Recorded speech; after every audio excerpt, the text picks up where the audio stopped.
आवाज आजपर्यंत ऐकत होतो, यानंतर तो आम्हाला आवाज पाहायचा कसा हे या माणसाने शिकवलं. विचारांचे आवाज, आठवणींचे आवाज आणि स्वप्नांचे आवाज.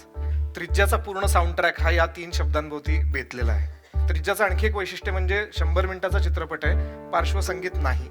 आवाजांचे पोत, आवाजांचे टेक्स्चर्स यातून इमोशन तयार करता येतात. जारणचंच उदाहरण आहे आता, की त्यातले प्रत्येक आवाज आणि प्रत्येक शांतता ही जेव्हा लोकांपर्यंत पोहोचते. जारणच्या वेळेला मला खूप प्रतिसाद अशा प्रकारचे आले की यात साऊंड कुठलं आणि म्युझिक कुठलं हे आम्हाला कळेनासं झालंय. तर मला वाटतं ही सगळ्यात चांगली पावती आहे. शोले मधलाच गब्बर सिंगच्या एंट्रीचा सीन, सगळा सीन चालू ठेवा, फक्त आवाज बंद करा. उत्तम अभिनेते, उत्तम कॅमेरा वर्क, उत्तम एडिटिंग सगळं आहे, आपल्यापर्यंत काहीच पोचत नाही. साऊंड डिझाईन हे जेवणातल्या मिठासारखं असतं. ते जोपर्यंत योग्य प्रमाणात योग्य जागी पडतं तेव्हा ते कळत नाही, त्याच्याकडे लक्षही जात नाही. जेव्हा ते मिस होतं तेव्हा लगेच लक्ष.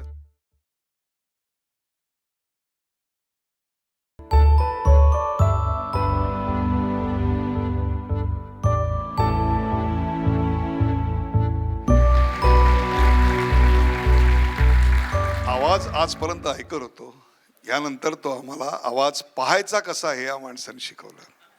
हे याचं 15 मिनिटाचं कॉन्ट्रीब्युशन. अन्यथा अशा एखाद्या बंदिस्त सभागृहात आवाज म्हणजे काय, तर पटकन वाजणारा मोबाईल. तो आत्ता वाजणार नाही याची मला खात्री आहे. आवाजाचे परिणाम माणसाच्या शरीरावर, मनावर जसे होतात तसेच ते बुद्धी आणि वर्तनावर देखील होतात.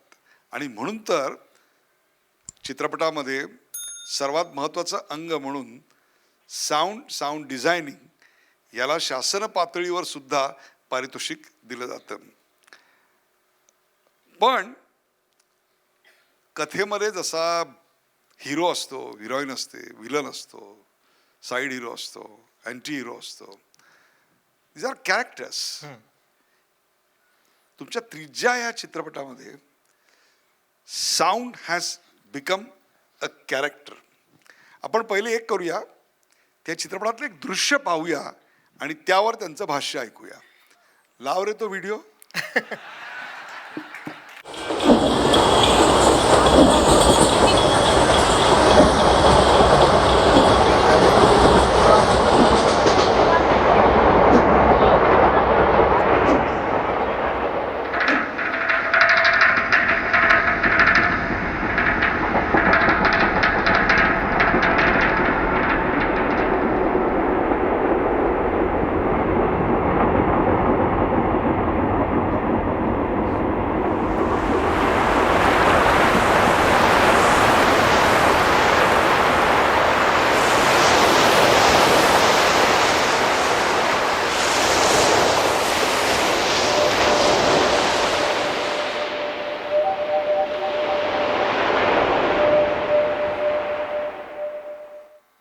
काय सांगाल या डिझाईन बद्दल? मगाशी मी टॉकमध्ये जो उल्लेख केला की विचारांचे आवाज, आठवणींचे आवाज आणि स्वप्नांचे आवाज. त्रिज्याचा पूर्ण साऊंड ट्रॅक हा या 3 शब्दांभोवती बेतलेला आहे. अनेक दृश्यांमध्ये पडद्यावर जे दिसतंय ते आपल्याला ऐकू येतच नाही, आपल्याला वेगळंच काहीतरी ऐकू येतंय. जो मी मुद्दा मांडण्याचा प्रयत्न करतोय की ध्वनीकडे एक स्वतंत्र परिमाण म्हणून पाहायला हवं. सतत सबऑर्डिनेट जे दिसतंय त्याचे आवाज ॲक्युरेटली रिक्रिएट करणं, अर्थातच ते चॅलेंजिंग आहे, त्याचं एक स्थान आहे ॲक्युरेट रिक्रिएशनचं. पण त्याच्या पलीकडे जात एकदा त्या व्हिज्युअलचं बोट सोडून जर हा साऊंड स्वतंत्र बागडायला लागला, फिरायला लागला आणि तो वेगळ्या काही इमोशन्स कन्व्हे करू शकला, तर मला वाटतंय अजून जास्त ते परिणामकारक होतं. त्रिज्याचं आणखी एक वैशिष्ट्य म्हणजे 100 मिनिटाचा चित्रपट आहे, पार्श्वसंगीत नाही. बॅकग्राऊंड म्युझिक न वापरता डिझाईन केलेला साऊंड ट्रॅक आहे. त्यामुळे काय होतं, कमीत कमी संवाद आणि शून्य म्युझिक. त्यामुळे संवाद आणि म्युझिक हे 2 महत्त्वाचे टूल्स तुमचे काढून घेतले साऊंड डिझाईनमधले. उरतं काय, तर विचारांचे आवाज, स्वप्नांचे आवाज आणि आठवणींचे आवाज. क्या बात है, क्या बात है. म्हणजे हा आपण तुम्ही दाखवलीत क्लिप, तर थोडक्यात त्यातलं हे विचार सांगतो त्या दृश्यांमधला. तो रेल्वेतनं चाललाय, पण तो आत्ता त्या क्षणी तिथे आहे का मनाने, तर नाही आहे. त्यामुळे तो रेल्वेचा आवाज तसा रिअलिस्टिक नाही आहे. तो सुरू होतो रेल्वेचा आवाज म्हणून आणि तो नंतर ट्रान्सफॉर्म होतो दुसऱ्याच कशात तरी. शेवटी तो एका पाण्याच्या धबधब्यासारख्या एका ठिकाणी उभा आहे. दृश्य सुरू होतं तेव्हा तो पाण्याचा आवाज आहे असं आपल्याला वाटतं, रिअलिस्टिक. त्यानंतर तो हळूहळू बदलत ट्रान्सफॉर्म होतो समुद्राच्या लाटांमध्ये, की मनाने तो कुठेतरी समुद्रकिनारी आहे, मनाने तो इथे नाहीच आहे. तर त्याच्या मनातल्या विचारांचे ते आवाज आहेत. आणि ह्यातून आणखी एक गंमत त्यातली ही केली आहे की आवाजांचे पोत, आवाजांचे टेक्स्चर्स यातून इमोशन तयार करता येतात. म्हणजे उदाहरण आपण सगळ्यांनी अनुभवलेलं आहे. शाळेत आपण शिकत असताना फळ्यावरती जर खडूनी रेघा ओढल्या, कल्पनेने अंगावर काटा आला ना. मी हातही नाही लावला कोणाच्या अंगाला, पण लोकांच्या अंगावर काटा आला. साऊंड हा त्या टेक्स्चरमधून इमोशन्स तयार करू शकतो. फिजिकली आपल्याला काहीतरी जाणवतं फक्त आवाज ऐकून. ही ताकद आहे, फक्त ती वापरण्याची संधी क्वचित ठिकाणी मिळते, ती इथे मला मिळाली. वा. एक फ्लॅशबॅक नावाची गोष्ट असते जी चित्रपटामध्ये खूप परिणामकारकरित्या वापरलेली असते. अनेकदा मी पाहिलेलं आहे की फ्लॅशबॅक हा एका साऊंड इफेक्टनी साधला जातो, तेव्हा लोकांना कळतं की आता फ्लॅशबॅक चालू झाला आहे. What can you say about it? नाही, बरोबर. म्हणजे स्टोरी टेलिंगचे वेगवेगळे डिव्हाइसेस आहेत. फ्लॅशबॅक हा एक डिव्हाइस आहे. फ्लॅश फॉरवर्ड हा हल्ली खूप वापरला जातो, की कट नॉन लिनियर स्क्रीन प्लेमध्ये आपण कट बॅक अँड फोर्थ हे जे करत असतो त्याच्यासाठी आवाज वापरले जातात. अगेन त्यासाठीचे काही खूप स्टिरियोटिपिकल गोष्टी आहेत. व्हॉइस ओव्हर किंवा फ्लॅशबॅक याला एक थोडासा हॉलो आवाज केला. मगाशी मी जो देवाचा आवाज करायचा प्रयत्न केला आकाशवाणी करण्याचा, तसा एक आवाज केला की ते पटकन कळतं की हे नॉर्मलपेक्षा वेगळं आहे, वास्तवापेक्षा वेगळा आवाज येतोय, म्हणजे हा आत्ताच्या काळातला नाही, हा फ्लॅशबॅकमधला आहे. आता अनेक वर्ष हे वापरून आणि पाहून झाल्यानंतर अजून आपण काय याच्यात वेगळं करू शकतो या दृष्टीने आता आमचे प्रयत्न सुरू आहेत, की हे सांगावं नाही लागलं पाहिजे हा फ्लॅशबॅक आहे, पण त्यात तो टिपिकल रिवर्ब पण नसेल, पण तरी पण तुम्हाला कळेल. आपण आता ऑडियन्सला अंडर एस्टिमेट करू नये. ऑडियन्सला खूप जास्त कळत असतं, they can read between the lines. त्यांना ते कदाचित आर्टिक्युलेट करून शब्दात सांगता येत नाही की काय आम्हाला नक्की भिडलं भावलं, पण त्यांच्यापर्यंत ते पोहोचत असतं. तर त्या इंटेलिजंट ऑडियन्सला डोळ्यासमोर ठेवून या गोष्टी केल्या तर मला असं वाटतं पोहोचतात. अनेकदा काय होतं, चित्रपटातलं दृश्य वेगळं दिसत असतं आणि त्याच्या बॅकड्रॉपला काही आवाज घडत असतात. म्हणजे उदाहरणार्थ एका देवळामध्ये कॅमेरा जातो आणि बॅकग्राऊंडला त्याची बेल वाजते, घंटा वाजते. तसंच चर्चमध्ये चर्च बेल बॅकग्राऊंडला वाजते. काही वेळेला आवाज आणि त्याचा सोर्स याचं एक वेगळं नातं असतं. उदाहरणार्थ एखाद्या माणसाने बाथरूममध्ये आवाज केला तर त्याचा एक वेगळा घुमार आहे, पण तोच जर उंच घुमट असलेल्या कुठे केला तर त्याचा एक वेगळा घुमार आहे. त्याचबरोबर तो एका ओपन मैदानात केला तर त्याचा एक वेगळा घुमार आहे. हे सगळे साऊंड इफेक्ट केवळ त्या टेक्नॉलॉजीमुळे येतात का त्याच्या डिझाईनमध्ये काही बुद्धिमत्ता दिसते? बुद्धिमत्ता पुष्कळच लागते. Machine is always secondary. ते वापरणारा मेंदू, त्याच्या मागचा त्याचं ड्रायव्हिंग हात हे जास्त महत्त्वाचे असतात. मुळात मला वाटतं हे जे असोसिएशन्स आहेत की एक स्पेस आणि त्या जागी ऐकू येणारे आवाज हे सतत आयुष्यात ऑब्झर्व करणं हे एका साऊंड डिझायनरचं काम आहे, फिल्म मेकरचं काम आहे, की ठराविक ठिकाणी काय प्रकारचे आवाज असतात आणि मला ते हवेत की नकोत हा पण एक चॉईस असतो प्रत्येक ठिकाणी. म्हणजे एका बागेत छान एका झाडाखाली हिरो हिरोईन भेटलेत, रोमॅन्टिक दृश्य आहे, तर मला प्लेझंट बर्ड्स ऐकू आलेले छान वाटतील. तेच त्यांचं ब्रेकअप झालं, त्यानंतर हिरो एकटाच तिथे त्या झाडाखाली येऊन बसलाय. आता ते प्लेझंट बर्ड्स काय करतील? एकतर ते कॉन्ट्रॅडिक्ट करतील की बघा जग सगळं छान चाललंय ना हा एकटा दुःखी आहे, असा कॉन्ट्रास्टही आपण त्यातून पोचवू शकतो. किंवा तिथे मी एक कावळा एकाकी ओरडताना टाकला, तो हार्श, की जी याची मनस्थिती आहे ती आपण त्या आवाजातून कन्व्हे करू शकतो. हीच तर खरी गंमत आहे की तो जो निसर्गाचा आवाज आहे, मग तो कावळा असेल, आणखीन कुठलाही पक्षी असेल, हे सगळे तुम्ही स्टुडिओमध्ये कसे निर्माण करता? का तिकडे जाऊन तर काही लाईव्ह प्रत्येक वेळी रेकॉर्डिंग शक्य नाहीये? बरेचसे आवाज खरं तर आम्ही प्रत्यक्ष जाऊनच रेकॉर्ड करतो. त्या ट्रेलरमध्ये मगाशी तुम्हाला पुष्पक विमान या सिनेमाचं नाव दिसलं असेल, ज्याला महाराष्ट्र शासनाचा राज्य पुरस्कार तुम्ही जो उल्लेख केला तो मिळाला. त्या नावातच पुष्पक विमान असल्यामुळे खूप विमानांचे टेक ऑफ्स आणि लँडिंग्स त्या सिनेमात आहेत. आता हा आवाज इझिली मला इंटरनेटवरून मिळू शकतो, आमच्याकडचे स्टॉक लायब्ररीज असतात त्यातून मिळू शकतो, पण हट्टाने तो जाऊन नव्याने रेकॉर्ड केला, तो त्या सिनेमात वापरला. दोन गोष्टी साध्य झाल्या. स्टॉकमधला आवाज हा कोणीतरी कधीतरी रेकॉर्ड केलेला जेनेरिक आवाज आहे, तो माझा नाही आहे, तो सेकंड हँड आवाज आहे. कोणीतरी दुसऱ्या कशासाठी तरी रेकॉर्ड केला आणि मी तो ढापून इकडे वापरतोय.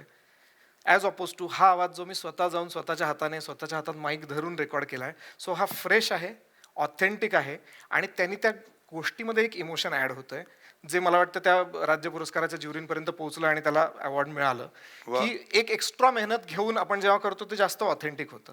वाह, क्या बात आहे. एखाद्या दृश्यामध्ये बॅकग्राऊंड साऊंड किंवा जे काही घडतंय त्याचा साऊंड जर काढून टाकला तर काय दिसतं आणि तो घातला तर याची परिणामकारकता काय दिसते? नक्कीच. म्हणजे माझं आवडतं उदाहरण आहे, मी वर्कशॉप्समध्ये नेहमी दाखवतो, की शोलेमधलाच गब्बर सिंगच्या एंट्रीचा सीन सगळा सीन चालू ठेवा, फक्त आवाज बंद करा. उत्तम अभिनेते, उत्तम कॅमेरा वर्क, उत्तम एडिटिंग सगळं आहे, आपल्यापर्यंत काहीच पोचत नाही. ऑडिओ आणि व्हिज्युअलमधला ऑडिओ वेगळा केला तर व्हिज्युअल हा सेम इम्पॅक्ट कधीच देऊ शकत नाही. Of course exceptions like Charlie Chaplin, की जिथे डोक्यात ठेवलंय मला साऊंडवरती हे अवलंबून ठेवायचंच नाही आहे, तिथे पूर्ण परिणाम पोहोचतो. पण ऑडिओ व्हिज्युअलमधला ऑडिओ काढल्याने 50% एक्सपिरियन्स राहत नाही, तो त्यापेक्षा खूप जास्त कमी होतो. 1 किंवा 2 मिनिटात तुम्ही ते सीन बंद कराल. ऑडिओ आणि व्हिज्युअल एकत्र आल्याने त्यांचा इम्पॅक्ट मल्टिप्लाय होतो. तर मला वाटतं साऊंडचं काम हे अनुभव ह्या पातळीवरती त्याला इमर्सिव्ह हा जो शब्द आम्ही हल्ली वापरतो, तुम्हाला त्या अनुभवात पूर्ण बुडवून टाकणं, हे खरंच आपल्यासमोर घडतं आहे, लाईव्ह घडतं आहे, इतकं त्याला तुमच्या जवळ आणणं किंवा तुम्हाला त्या गोष्टीच्या आत नेणं हा त्याचा उद्देश असतो. आणि दुसरं ह्या उदाहरणार्थनं आणखी एक मला आठवलं ते म्हणजे मी नेहमी सांगतो की साऊंड डिझाईन हे जेवणातल्या मिठासारखं असतं. ते जोपर्यंत योग्य प्रमाणात योग्य जागी पडतं तेव्हा ते कळत नाही, त्याच्याकडे लक्षही जात नाही. जेव्हा ते मिस होतं तेव्हा लगेच लक्ष जातं. वा, क्या बात आहे. मीठ जेवणात जास्त झालं की कळतं, कमी झालं की कळतं, योग्य प्रमाणात पडल्यावर कधीच लक्ष जात नाही. पण हा सगळा फॉली साऊंड आहे, हे सगळं साऊंड डिझाईन आहे, हे दिग्दर्शकाला तो चित्रपट जेव्हा लेखक त्याच्या हातात देतो आणि त्याला तो चित्रपट दिसायला लागतो. नाटकाची गोष्ट वेगळी आहे. प्रोसेरियम आर्चमध्ये जे घडतं ते दिग्दर्शकाचं असतं, त्याचा आवाज जर आपण चालत गेलो तर तो सगळ्यांना येणार आहे, खरंय. परंतु चित्रपटामध्ये तो टाकावा लागतो. हे visualisation who does it? Is it editor or sound designer? Who decides it? So it's a collaborated effort. Film making is always a team work. लेखकाने लिहिताना काही गोष्टी लिहिलेल्या असतात. अनेकदा मला स्क्रिप्ट मिळते तेव्हा त्यात साऊंडचे क्यूज लिहिलेले असतात. म्हणजे तो आपल्या सगळ्यांचा आवडता मेहमूदचा सिनेमा ज्यात तो ती हॉरर स्टोरी सांगत असतो, किंवा मराठीत धूमधडाकामध्ये जे लक्षा सरांनी केलेलं आहे की ती सगळी हॉरर स्टोरी गोष्ट सांगताना तो दरवाजा उघडला, हे जे आहे आपल्याला काय करायचं, आपल्याला ते फिलिंग तयार करायचं, आपल्याला वातावरण निर्मिती करायची गोष्टीमध्ये. सो बऱ्याचशा गोष्टी ह्या लेखकाने त्या कथेत लिहिलेल्या असतात.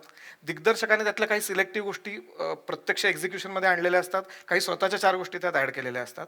आता माझ्याकडे साऊंड डिझायनर म्हणून जेव्हा सिनेमा येतो तो एडिट होऊन येतो, तर एडिटरनी पण तुम्ही म्हणालात तसं 4 गोष्टी स्वतःच्या मनाने टाकलेल्या असतात.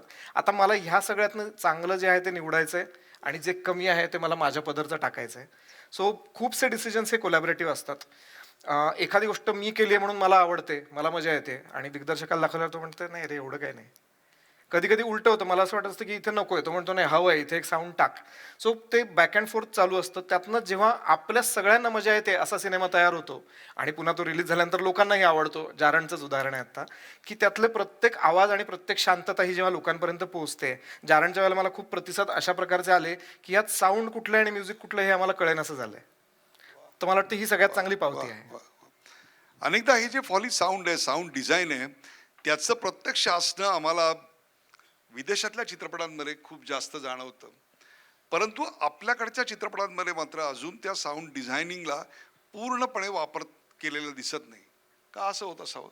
आशयावर काम केलं जातं, दृश्यावर काम केलं जातं, मग आवाज त्याच्यात मागे का? हे मराठी सिनेमाचं जुनं दुखणं आहे. आपला आशय खूप स्ट्रॉंग आहे, ह्या याच्यावरच आपण बँक करत असतो आणि मग एक्सपिरियन्स लेवलला आपण तो तेवढा न्यायला सगळे मिळून, मी म्हणेन एका कोणाला दोष देण्यात अर्थ नाही, सगळे मिळून ते तिथपर्यंत न्यायला कमी पडतो. आपल्याला माहीत असतं की अजून थोडं केलं तर होईल, पण ते कुठे ना कुठे कमी पडतं. पण आता हे चित्र डेफिनेटली बदलत आहे. ह्या वर्षात आलेल्या माझ्या कामांपैकी मी उदाहरण सांगू शकेन, जारणसारखी फिल्म, साबरबोंडसारखी फिल्म, 2 तासाची फिल्म, बॅकग्राऊंड म्युझिक नाही आहे, पण टेक्निकली इतकी उत्तम आहे की जिला संडान्स फिल्म फेस्टिवलमध्ये ग्रँड ज्युरीचा अवॉर्ड मिळाला. हे अवॉर्ड मिळवणारा तो आत्तापर्यंतचा मराठी नव्हे, भारतीय नव्हे, पहिला आशियाई चित्रपट ठरला. तर इंटरनॅशनल लेवलला आपण टेक्निकली कॉम्पीट करू शकतो. गरज आहे ती फक्त त्या थॉटची आणि त्या अप्रोचची, की नाही आपल्याला हे करायचंच आहे. ते असेल तर ते कमी बजेटमध्ये पण शक्य होतं, आणि नसेल तर काय धोधो बजेट असूनही. आवाज नावाची गोष्ट ही इतकी खोलवर अभ्यासाची असू शकते याचा अंदाज अर्ध्या पूर्वी मला नाही वाटत आपल्या काही कोणाला असेल. परंतु तो आवाज दाखवायचं काम यांनी केलं, आजपर्यंत ऐकायचं काम आपण केलं होतं. आपल्यापैकी किती जण क्रोएशियाला गेलेत मला माहीत नाहीत, पण क्रोएशियाला मी गेलो होतो ना, एक जडार नावाचं त्यांचं एक शहर आहे, आणि त्या जडारमध्ये एक सी ऑर्गन अशा नावाची जागा आहे.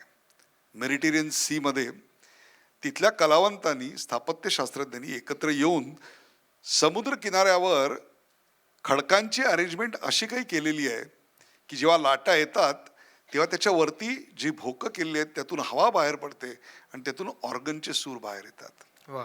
मला असं वाटतं की this level of impact of sound is today achieved. आत्तापर्यंत साऊंड या गोष्टीला आपण फक्त इरिटेट होणारा आवाज किंवा हवावासा वाटणारा आवाज या पातळीवर पाहिलं होतं. आज त्यांच्या विवेचनाच्या शेवटी आपल्यापैकी प्रत्येकाला तरी प्रार्थना म्हणायला लावून त्या आवाजाला एक फिलॉसॉफी देऊन गेली. हेच या माणसाचं या क्षेत्रातलं कॉन्ट्रीब्युशन.